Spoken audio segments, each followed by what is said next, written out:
میں ہوں جی فضل منصور خان، اور میں اس موضوع پہ بات کرنا چاہتا ہوں کہ حکومت نے یہ دعویٰ کیا کہ ہم نے مختلف صنعتوں پہ ٹیکس لگایا، عوام پر ٹیکس نہیں لگایا، عوام پر ٹیکس کا بوجھ نہیں ڈالا، حالانکہ یہ بات بالکل غلط ہے۔ دیکھیں، اگر ایک صنعت پہ ٹیکس لگایا تو جو مال وہ مارکیٹ میں لاتی ہے، وہ جو کچھ بھی لاتی ہے اس کے اوپر وہ ٹیکس ہم سے وصول کرتے ہیں۔ وہ کس طرح کہ فرض کر لیں کہ ایک پروڈکٹ، ایک چیز جو ہے وہ انہوں نے 2 روپے میں بنائی، اس میں انہوں نے ٹیکس ڈال دیا 1 روپیہ، تو یہ 3 روپے کی آٹومیٹکلی ہو گئی، جو کہ حکومت کا دعویٰ ہے کہ ہم نے عوام پر ٹیکس نہیں ڈالا، صنعتوں پر ٹیکس ڈالا، صنعت کاروں پر یا صنعتوں پر ٹیکس ڈالا، جو کہ بالکل غلط ہے۔ اب وہ 3 روپے کی جو چیز ہے انہوں نے منافع کے ساتھ بیچی تو وہ 4 روپے کی ہو گئی۔ جب اس کو تھوک اور پرچون والوں نے خریدا، تھوک والوں نے جب خریدا تو وہ چیز ان کو 4 روپے میں ملی، یعنی انہوں نے جو جتنا مال صنعت والوں نے بنایا ہے اس کو ضرب کیا 1 روپے کے ساتھ سارے مال کو، تو ان کا جو منافع اور ٹیکس جو ہے، قیمت جو ہے ان کو وصول ہو گئی۔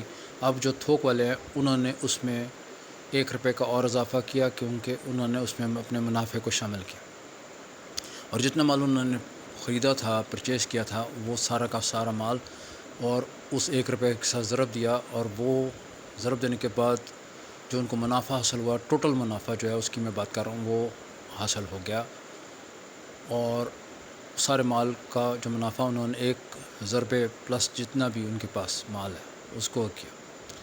اب اس کے بعد ہم آ جاتے ہیں عام صارفین۔ تو جو عام صارفین ہے اس بیچارے کی کا کچھ عمر نکل گیا، کیونکہ اس نے جو چیز 3 روپے سے 5 روپے پہ چلی گئی، 5 روپے سے 6 یا 7 روپے پہ ہمیں ملی، تو وہ سارا جو اتنے بھی صنعت کار ہو گئے، تھوک والے ہو گئے، پرچون والے، تھوک والے نے پرچون والے کو بیچی، پرچون والے نے آگے سے ہم لوگوں کو بیچی، تو وہ سارا سسٹم جو ہے ہماری جیب سے سارا کچھ کیا۔ کوئی بھی عقل مند آدمی یہ مجھے بتا دے کہ جب صنعت کے اوپر ٹیکس ڈالا گیا تو اس کا مطلب ہے انڈائریکٹ عوام پر ڈبل ٹیکس ڈال دیا گیا، بوجھ ڈال دیا گیا، جو کہ پہلے بھی اس کے اوپر تھا۔ تو وہ صنعت کاروں کے ذریعے سے ٹیکس وصول کیا گیا، جو ہے کہ حکومت نے اعلان کیا کہ جی ہم نے مختلف صنعتوں پہ ٹیکس لگایا، عوام پر نہیں لگایا۔ یہ خود ہی انصاف سے بتائیں، کیا انہوں نے ہمارے پر ٹیکس نہیں لگایا؟ کیا بجلی جو انہوں نے کہا تھا مہنگی نہیں ہوگی، وہ ہوئی نہیں؟ مفتیٰ اسماعیل صاحب جو ہیں ان کو کیا اکنامکس نہیں آتی؟ کیا ان کو نہیں پتہ کہ وہ انڈائریکٹ یعنی دکھلا رہے ہیں کسی طرف اور کر رہے کسی طرف ہے؟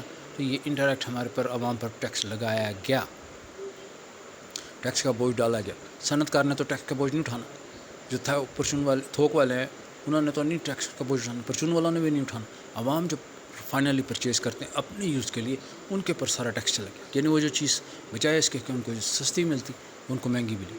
اب رہ گیا تھوڑی سی ایک بات میں انجینئر صاحب سے کرنا چاہتا ہوں۔ پہلے وہ ایک جماعت کو وہابی کہہ کے بلاتے رہے، جبکہ حالانکہ وہاب اللہ سبحانہ و تعالیٰ نے قرآن مجید میں بھی سورہ آل عمران میں مجھ سے زیادہ وہ جانتے ہیں۔ پھر اس جماعت کو اہل حدیث، میں یہ نہیں کہتا کہ جی ہم بحث مباحثے میں پڑھے، دیکھیں وہ کہتے ہیں جی میں ہائی لائٹ کر رہا ہوں کہ فلاں جگہ مسٹیک ہوئی، فلاں جگہ انہوں نے کی۔ ہائی لائٹ اپنی غلطیوں کی بھی بندے کو کرنی چاہیے۔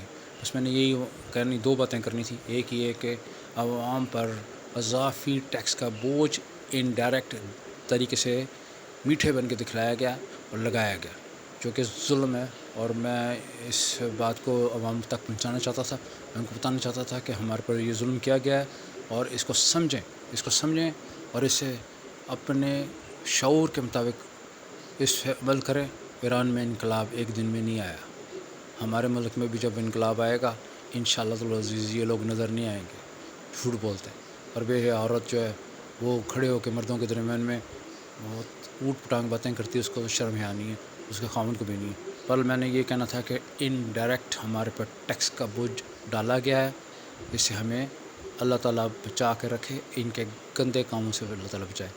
بس خدا حافظ۔ اہل وطن اپنا خیال رکھیں اور اس بات کو محسوس کریں کہ انہوں نے صنعتوں پہ نہیں ہمارے پر ٹیکس لگایا ہے انڈائریکٹ۔ جتنا صنعتوں پہ لگائے گا صنعت کار ہمارے سے وصول کرے گا، جو دوسرے دکاندار ہیں وہ ہمارے سے وصول کریں گے، ہمیں وہ ٹیکس ادا کرنا پڑے گا۔ اچھا جناب، اپنا اور اپنے اہل خانہ کا خیال رکھیے. السلام علیکم ورحمۃ اللہ وبرکاتہ.